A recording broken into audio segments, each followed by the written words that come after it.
Welcome back sa ating channel. Naging mainit nga na usapin di manu sa mundo ng social media.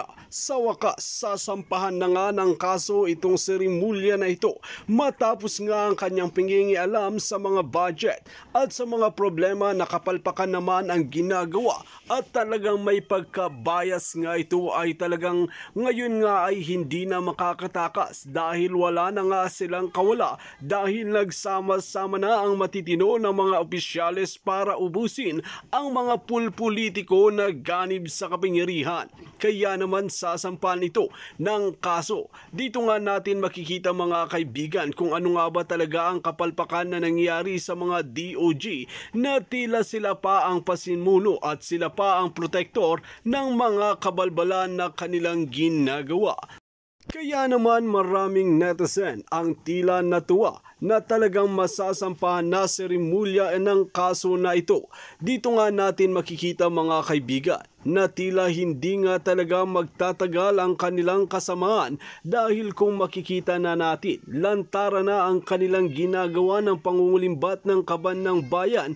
Ngayon nga ay may aaksyon na dahil maraming matapang na mga senador at kongrehista na nagsama-sama para patulan at patunayan sa taong bayan na sila ay naglilingkod ng tapat, hindi gaya ng mga iba na mga pulpolitiko na talagang ganib lamang sa kapangyarihan at hindi tinutupad ang kanilang pangako nung sila ay nangangampanya pa. Sa kabilang banda ay talagang napahiya nga itong si Tunying na ito sa kanyang naging interview kay Wilfredo Gonzales na isa rin ex-pulis na tila ginamit ang kayabangan at ang kanyang baril.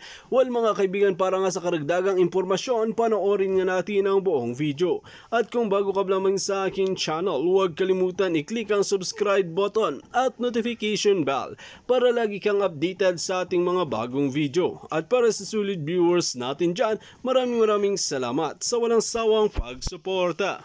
Pag-usapan natin ngayon yung strict regulations na pinapatupad ng Bureau of Immigration ng Department of Justice sa mga umaalis na mga Pinoys papuntang ibang bansa, either tourist or OFWs.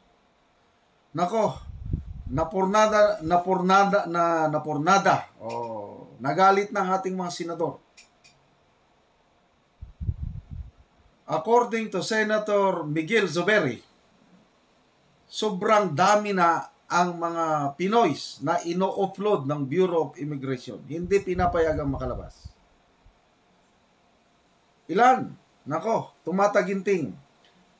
Dito sa Philippine Star na news ngayon na nabasa ko, 32,404 Filipinos has been offloaded by the Bureau of Immigration. That is the data from Senator Miguel Zubiri. So, hindi na-explain kung anong period covered. From January to this month o last year pa ba ito. Basta, ang dami 32,000. And I believe, karamihan nito are OFWs. Yung mga previous vlog ko tungkol sa bagong strict regulations, ang dami kong nababasa na na-upload na OFWs, inutang ang pera para makumpleto ang papeles, magtrabaho sa labas. Pagdating sa immigration, hindi pinayagang na makalis, na offload. So anong nangyari sa OFW? Na-stress, nagkasakit, nagkautang-utang. Meron pa akong nabasa na comment na hindi rin paalisin kung ano-anong hinahanap. Nagbayad na lang siya ng 50,000 pesos. Ayun, pinaalis.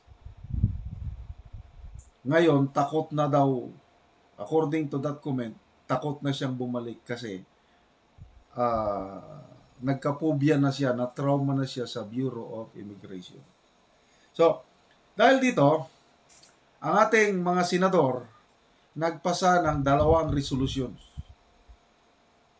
na with this resolution, kaya nang i-block yung strict regulations na inimpose, na gustong i-impose ng Interagency Council Against Trafficking.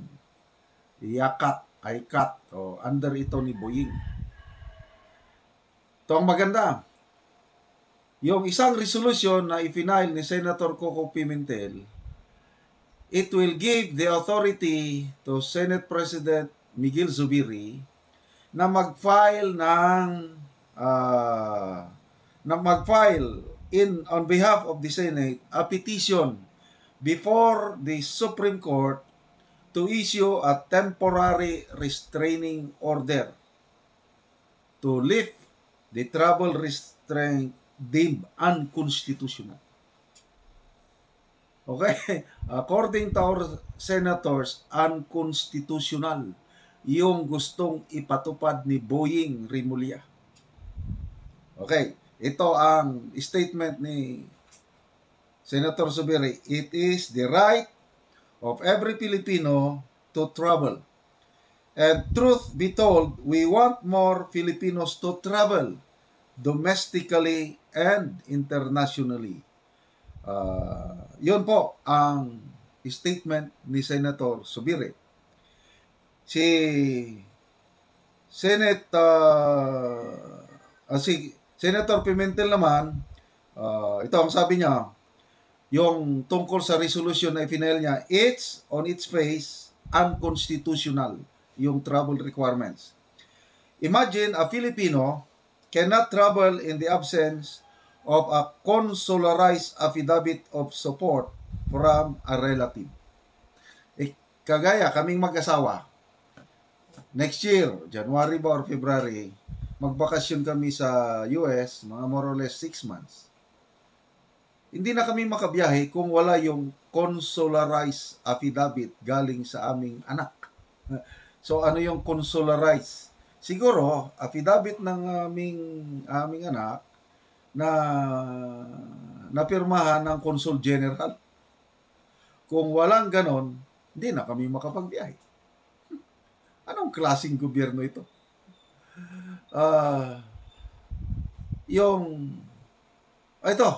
Kung minsan, itong presidente rin natin, nag-order kasi ang presidente na pigilan nyo o dapat ma-solve niyo ang human trafficking. Kasi nga, problema nga naman ang human trafficking.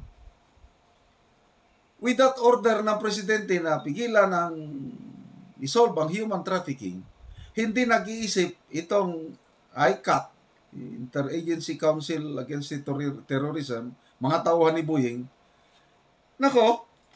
nag-issue kaagad ng mga guidelines na ang daming nire-require na papeles. So, sa amin nga turista, imbes na basic document lang, visa, passport, boarding pass, yun lang. Nire-require pa kami ng certificate of employment, financial capacity to travel, yun, affidavit of support from my daughter, and then consularized affidavit. Ang dami. So, anong klaseng gobyerno meron tayo ngayon, hindi nag-isip, hindi makarelate, hindi mag-adjust ba? Okay, malala ko yung si Congressman Ropos Rodriguez ng Cagayan de Oro City, dating Bureau of Immigration Chief. He described itong guidelines as not responsive, unreasonable. Palpak, sabi niya. Ang analogy niya, it's like catching or killing a rat. Ang si Boying gustong huliin ang daga. Alive or dead. Ang daga nasa loob ng bahay. Ang ginawa ni Boying, gusto niyang gawin, sinunog o susunugin ang buong bahay para lang mahuli or mapatay ang daga. How do you describe that method? Diba, tanjie, gawaing lutang? Ganon ang ilustrasyon ni Congressman Ropos Rodriguez sa gustong ipatupad ni Boying Remulla. Nang dahil lang sa utos ng presidente na i-stop o i-minimize ang human trafficking. So, ang problema dito sa immigration, kulang sila ng balance. Okay? Hindi nila mabalanse. Kaya, I don't know kung September 3, nagsimula naman. I don't know kung klaro na ba, kasi may sinasabi si Boying na 95% daw hindi na masyadong hihigpitan. Ano yung 5%? So, ako, wala pa rin klaro. Kasi, kung klaro na, sinasabi ni na Boying, announcement nila na hindi na ipagpapatuloy yung bagong guidelines. Bakit ang Senado kailangan pang magpasa ng 2 resolusyon? Bakit ang Senado kailangan pang mag-file ng petition sa Supreme Court para humingi ng temporary restraining order? Ibig sabihin, wala itong hindi kapani-paniwala yung sinasabi ng DOJ ba o BI na hindi nila i-istriktuhan ang pagpalabas sa mga Pinoy. Malala ko, tuloy, 32,000 ang dami na nun. Kaya, tama yung tumatawag sa akin early this year na sabi niya, sir, pwede ba mag-vlog ka sa mga Pilipino na ino-offload ng Bureau of Immigration dahil ang dami. Hindi ko siya masyadong inaksyonan noon dahil hindi ko ma-confirm. Ngayon, confirm. Mismong Senate President na ang nag-confirm, nagbigay ng data, I'm sure, well-researched ng Senate President ito, 32,404 Filipinos has been offloaded by the Bureau of Immigration. Kawawang mga Pilipino, lalo na mga OFWs, ulitin ko, na nangutang, gumastos, nagpagod, hoping na makalabas ng bansa para makapagtrabaho dahil kulang ang trabaho dito sa Pinas, nagmamahal ang mga bilihin. Bakit hindi payagang umalis? Sana naman, Secretary Boying, Bureau of Immigration, mag-isip naman kayo, huwag kayong utak kabayo. Matang kabayo yung nakaganyan lang, makitid ang pag-iisip. Habaan nyo naman ang inyong unawa. Maawa kayo sa mga OFWs. Hirap na nga sila, iiwanan ang kanilang mahal sa buhay, gumastos na, umaasa na makapagtrabaho sa labas, tapos bigla nyong i-offload. Sana makonsensya naman kayo ng abuso sa siklista na si Wilfredo Gonzales. So, marami akong nakitang mga vloggers na nagbigay ng reaksyon tungkol nito. Tapos mamaya, ang isa sa vlogger na kasamahan natin sa Bantag Team, si Jojo de Guzman, nag-reaction din siya. Ang title nga sa kanyang vlog is wala nang makontent si Kato Nying, kaya in-interview na lang niya si Calvo, parang ganon. So, doon ako na-attract, pinanood ko yung comment ni Jojo de Guzman. Okay? Salamat, kapatid Jojo. So, doon, binasa ko yung mga comments. So, ganito, Venus Price, itong mga comments nanood kay Jojo. Iglesia ni Cristo ako, pero hindi ko nagustuhan ang ginawa ni Taberna. Hindi makatao. Yon. Edenes Paldon, nawalan ako ng respeto kay Ka Tunying. Ipinagmamagaling niya na journalist daw siya, pero niyurakan niya ang kanyang pangalan. Ibig sabihin, hindi magandang gawain ng isang magaling na journalist yung pag-interview sa ganitong klase ng tao. Ito na, si Eric. Pinanindigan na ni Katunying ang kanyang pagiging tambaluslos. Marcelino Balaso. Sabi niya, Tonying, pumatol ka sa mukhang panig ka pa sa gago na yan. So maraming galit. Gemma Muscat, nawala na ako ng ganang manood kay Katunying. Nakakahiya. Si Lex Tam, Katunying, pag pera talaga ang gumalaw, nababago ang tao. So anong ibig sabihin niyang perang gumalaw? Parang nagbayad si Gonzales ng pera kay Katunying para interviewin. I don't know. And then, ito, HJ Connect TV. Wala na manood kay Tune In Money. Mag-unsubscribe na kayo kay Katunying. Okay, so from there, pinuntahan ko na yung channel ni Katunying at hinanap ko yung interview niya. Pinanood ko na rin. Okay, pagkapanood ko, nako, comments na naman. Ito yung mga comments. Nilista ko lang yung mga significant comments.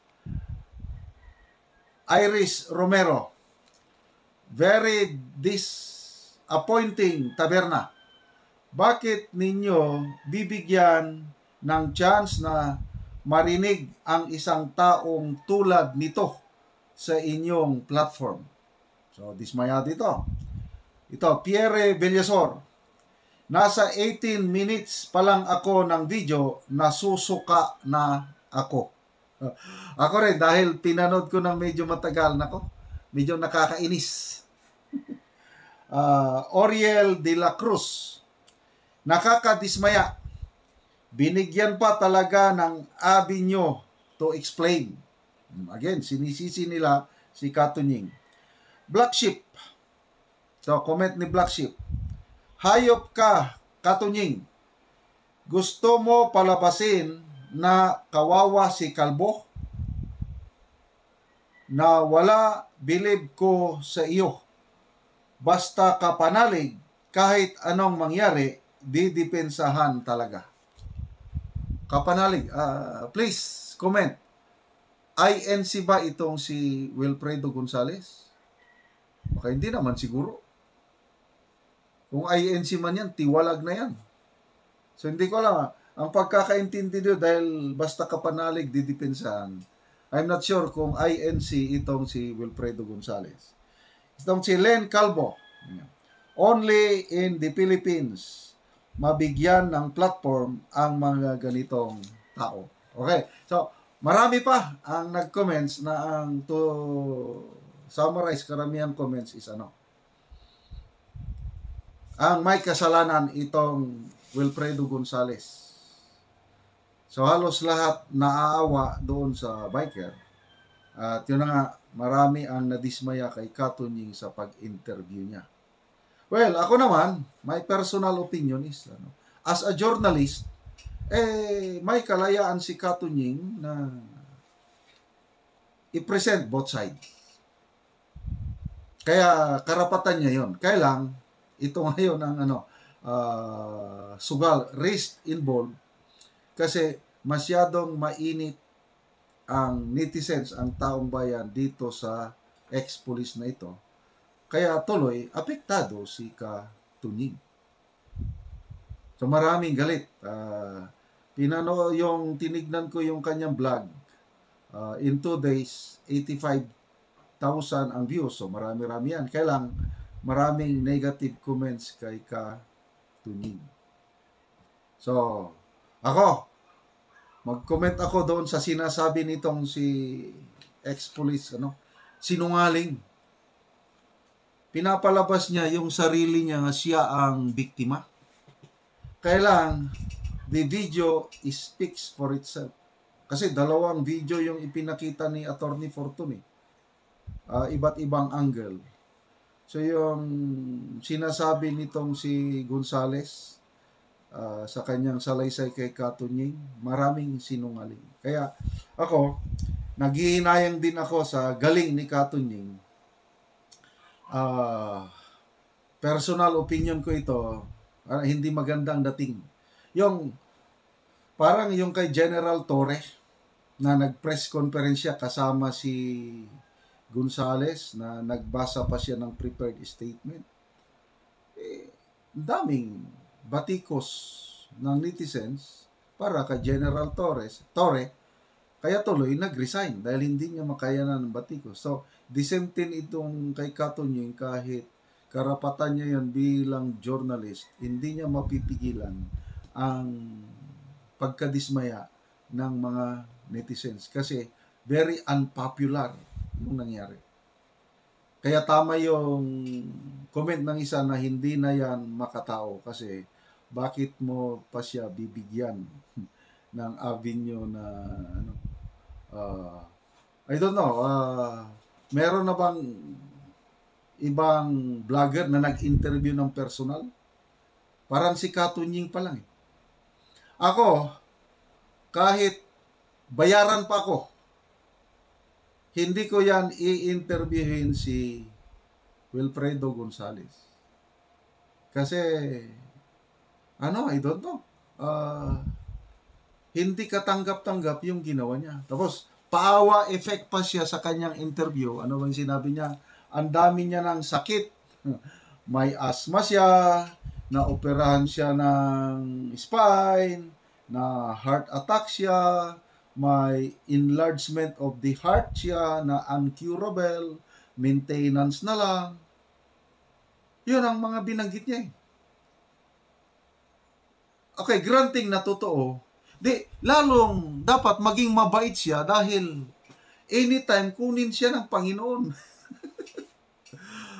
Pag ganyan ang health condition mo, tapos ang tapang mo pa, para kang walang kamatayan, there is something wrong sa pagkatao. Hindi ako naniniwala sa taong ito kasi, na-dismiss siya, hindi siya retired, dapat hindi makakuha ng retirement benefits. Kaya lang, according to the PNP, nakakuha sila ng informasyon, they are validating it. Nakakuha itong si Gonzales ng lump sum 3 years. Malaki-laki ito. Millions of pesos din. Mga 2 million, 3 million ba? Dahil gumamit siya ng fake papers, fake clearances. Hindi dapat makatanggap yan dahil dismiss dishonorable discharge kung sa amin pa sa armed forces. Kailang nakakuha. Kaya wala talaga itong nagpapaawa effect pa siya na ang dapat kaawaan yung biker na ngayon takot na takot, nagtatago. I don't know kung magkaroon pa siya ng lakas na loob na lumantad para isumbong itong si Wilfredo Gonzales. So, ako, ulitin ko, kahit bayaran pa ako ni Mr. Gonzales, hindi ko siya i-interviewin dahil yung mga katulad niya, wag mo na siyang pagsalitain dahil the video speaks for itself. Well mga kaibigan, dito nga natin mapapatunayan na talagang may batas pa ang Pilipinas na kahit papaano ay maraming pang matitino na opisyales na tila magsasama-sama para sugpuin ang kasamaan na nangyayari sa ating gobyerno ngayon. Aminin man natin sa hindi, ay maraming problema na hindi nalulutas. Ang nakakalungkot pa, ang mga sangkot na karamihan ngayon ay ang mga lespo na ito. Ito ang number 1 na problema sa bansang Pilipinas na tila hindi nga nagsasalita si Kuting ng Norte na ito. Kung kayo ang tatanungin mga kaibigan, ano ang inyong mga opinyon? Just comment below sa ating comment section at ating pag-uusapan.